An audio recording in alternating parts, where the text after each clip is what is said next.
Ambassador Tibor Nagy Jr. is in the house, and we're going to be starting off this segment with a little information about holiday cheer in Ethiopia. Okay, Laura, now here's the deal. Okay, we're going to be talking about the Ethiopian coffee ceremony, so get your goat. Because a lot of people may not even realize that coffee originated It does. in Ethiopia. Originates from Ethiopia. Not Colombia. And it's the dancing goat story. Juan Valdez is nothing but a farce. That's right. It went from there to Latin America. No, there was an Ethiopian goat herder who saw his goats dancing, and he figured he didn't know why, and he followed him into the bush, and he saw them eating these berries, and it turned out they were coffee beans. They were all amped up, huh? They didn't have decaf And back so then. Ethiopia became the first country in the world to actually make coffee a beverage. And in the traditional Ethiopian coffee ceremony, they serve the coffee with salt and not sugar. Ew. Because before there was refined sugar, people used salt to flavor just about everything. So that has kind of stuck. So if you go to Ethiopia and you get a traditional coffee ceremony, before you take a sip, this is what's happening. It will be salted. That You're it gonna will spit be it out. salted, yeah. Wow. Does it enhance the flavor? It's quite interesting. Probably not to us. You know, it's a diplomatic word, interesting. So, like Yes. when you go to Ethiopia, when you I go use back that there, word a lot around here. when you go back to Ethiopia and they serve you coffee, Well, now it's changing. You know, I mean, the younger people, the newer coffee, you can get it with sugar, unless they do that traditional coffee ceremony. Which would be really cool to see. Oh, absolutely. It's Yeah. fantastic. I'll have a rock salt Not latte. so cool to taste, probably. All right. Okay. In light of the last 24 hours, Right. what we've got is we got this Russian. I call it the Sucky 24. Was It's not a down. bad plane. Now the plane that that the Turks had was an F-16. Now right. the deal is Turks say that the plane shot it down. Russians say that it surfaced to air. Right. Does it really matter? No, I don't think it matters. But the deal is, people have to remember that Turkey and Russia have Wait, been does it matter I'm sorry to interrupt, but does it matter in regards to whether it was Turkey that shot it down or Syria? It had to be. I mean, that would be a big... No, it had to be Turkey that shot it down, because the only ones in Syria who would have those kind of weapons to go that high would be the Syrian government. And they wouldn't shoot down And a because the Russian- Russians are there, on their behalf. Unless it was an accident. Yeah, but I don't think there was any Syrian government presence Okay. where they were flying. So most likely it was Turkey. I am almost absolutely sure that it was Turkey. Okay. So anyway, this plane goes down in flames, quite magnificent. If you watch the film clip when it hits the ground, never seen one shot literally shot down. Yeah. Putin's saying that this is like a stab in the back. Right. Yeah. He's been betrayed by his friends. Yeah, but the deal is, Turkey and Russia have never really liked each other. They were enemies for hundreds of years. They fought a number of wars against each other. During the Cold War, Turkey was one of our staunchest allies in that part of the world. As a matter of fact, we had U.S. nuclear missiles in Turkey pointed at Russia. Since the end of the Soviet Union, they have been adversaries. They are adversaries now for influence in the Caucasus region. In the Syrian civil war, the Russians are doing their best to keep President Assad in power. The Turks consider President Assad their greatest enemy. So for both the Russians and the Turks, ISIS is like their number 2 or 3 enemy. So they're really on opposite sides in the most important, things that matter.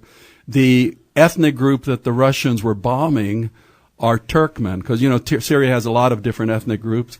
Turkmen are not Arabs. They are actually related to the Turks. The Turks have told the Russians to stay away from attacking the Turkmen. The Russians have not. The pilots on that plane, they were trying to do their bombing mission. It's a very mountainous area. The border is very jagged, in that area. So it's a very difficult mission for them to do their bombing runs and to stay on their side of the border. Why are they trying to bomb Turkmen? What is because the Turkmen are also opposed to President Assad. Oh. They're one of the, dozens and dozens of groups that are fighting the Syrian government. And, the Turks apparently or allegedly gave the Russians plane 10 different warnings to get out of the area.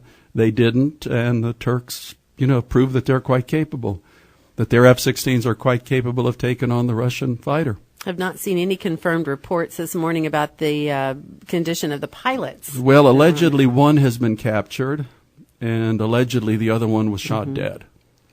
that they landed in the Turkmen area. Allegedly, we'll see. Yeah. Well, if they both punched out, if one did perish, he was probably dead when he punched out, huh? When the other guy punched him out. Maybe. Who knows? But allegedly, the Russian Foreign Minister Lavrov is supposed to be in Turkey today for an already scheduled meeting, and we'll see if he shows up. We'll see what more the Russians do. If the Russians don't raise a whole lot of cane, I suspect that the plane was definitely in Turkey. If the Russians do, and if they have evidence to show where the plane was, I'm sure that they will. Well, they say that they have evidence to show that it was not in Turkey, Yeah, but isn't there something that somebody else in the world has, some sort of record of that? I mean, really? The satellites. The satellites will eventually have that data. It's like when the Ukrainian rebels shot down the civilian airliner. The Russians were saying that it was the Ukrainian military which shot it down, which turned out to be absolutely not true, because the Ukrainian rebels who had Russian advisors were bragging about the fact that they shot down that airliner. I suspect that the plane was definitely, if not over Turkey when it was shot down, it had gone in and out of Turkey a number of times on its bombing run, and the Turks just got tired of it. Turkey's not a third-rate power. Turkey's a very, very capable military power. Yeah. Hey, we're in conversation with Ambassador Nagy. We'll be back in just a minute. Okay, Ambassador Nagy is in the house. We're talking about Russia, the Russian plane that was shot down by the Turks. What are the ramifications? Because in the headlines, this morning I'm sitting there watching the news, and they're talking about, well, Turkey is a NATO country, and right. We're thinking that there's going to be this big NATO ballyhoo, and really you're thinking that's no big deal. Well, it's interesting that Turkey has convoked one of the NATO charters for meeting with the NATO members, but they did not convoke the one that indicates that one of the NATO members feels like they're being attacked or they're being threatened. They convoke the charter, which indicates that they want to provide information to the other NATO members, which in itself is a pretty big deal, because if they thought that this situation was going to get out of hand, then they would have convoked a meeting under the other charter. So is this just kind of like? I think it's a shot across the bow, basically, to the Russians, saying. I mean, the Russians tend to be very arrogant anyway. No. I know, especially with President Putin. And, their attitude was, we're down here, this is our area of operations. If we fly over your territory, it'll happen from time to time. Live with it. Mm-hmm. The Turks basically said, we are a real country. We mean it. Stay out of Turkish airspace and do not attack the Turkmen that are our cousins, living in Syria, because we will shoot you down. Putin only understands firm action. Putin does not understand being lectured to or being preached at like our president tends to do with him. If somebody kicks back and stomps on his toes, he will step back. And that's exactly what the Turks understand. The Turks have been living with the Russians, next to the Russians for centuries. They know how to deal with the Russians much more than the Americans know how to deal with the Russians. Well, I'm not so sure that we don't know how to deal with them. It's just we don't. Well, even during the Cold War, I mean, we had many opportunities to put an end to that much sooner than we ended up doing. When the Hungarians tried to throw off the Soviet yoke in 1956, if the U.S. had come to help Hungary then, that would have been the end of the East Bloc nations right then and there. But we didn't. I mean, we'd realize it now looking at Russian historical records, but the Russians were petrified of us, much more so than we were afraid of them. But they need firm response. Okay, so Ambassador Nagy, the forecast you have for Syria and the area is going to get way worse before it gets better. I think it's going to get a lot more complicated until the world decides that this is an existential threat to the Western way of life. And I don't mean an existential threat because of the incidents of terrorism. I mean an existential threat more to our way of personal liberty, freedom, because every one of these terrorist attacks is going to ratchet our own personal freedoms down a bit. And at some point we need to look around and say, this is really serious, because we're going to end up as police states ourselves, and the bad guys will have achieved what they wanted to achieve starting with September 11th when they wanted us to change our way of life for them. And that would be a disaster of historic proportions. Speaking of September 11th, Donald Trump made some comments yesterday that, of course, made the news. It always does. Gee. About thousands and thousands of American Muslims celebrating as they watch the Twin Towers fall. What do you think about that? I think Donald Trump is playing a game to see what outrageous thing he can say and see if it raises his poll numbers. And unfortunately, so far, it seems that the more outrageous the thing, the more patently absurd it is, his poll numbers will jump the next day, going higher instead of going lower. And what does that say about I think he's having fun. His capability to be president of the United States? Just saying whatever you want to say, whether it's true or not.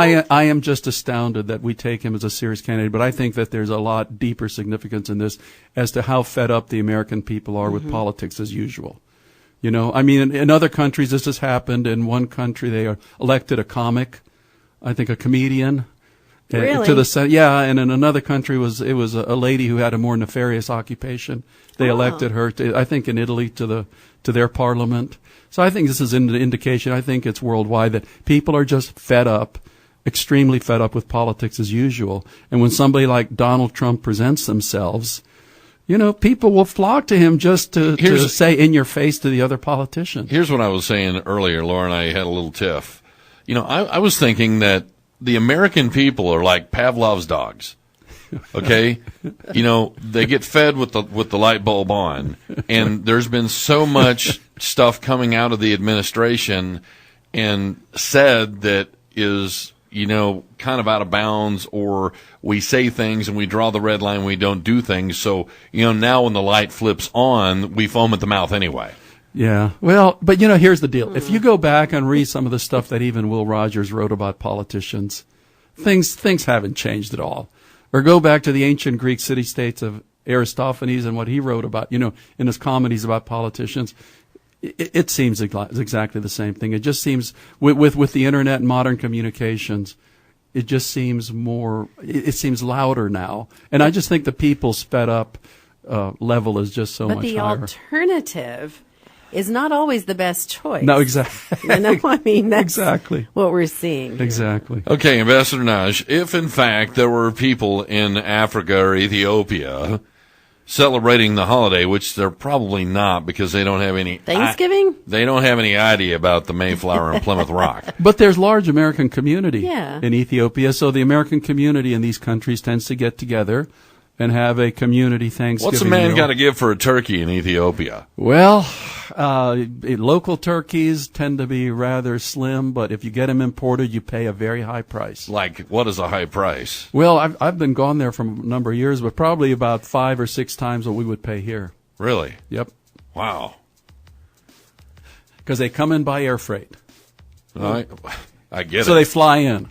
Suddenly I get the vision of... The mice are much cheaper. Yeah, suddenly I get the vision of Johnny Fever, WKRP in Cincinnati, dropping turkeys over the city. Oh, jeez. God is my witness. I thought turkeys could fly. Thanks for coming in, Ambassador Thanks a lot Nagy. for having me. Thank you.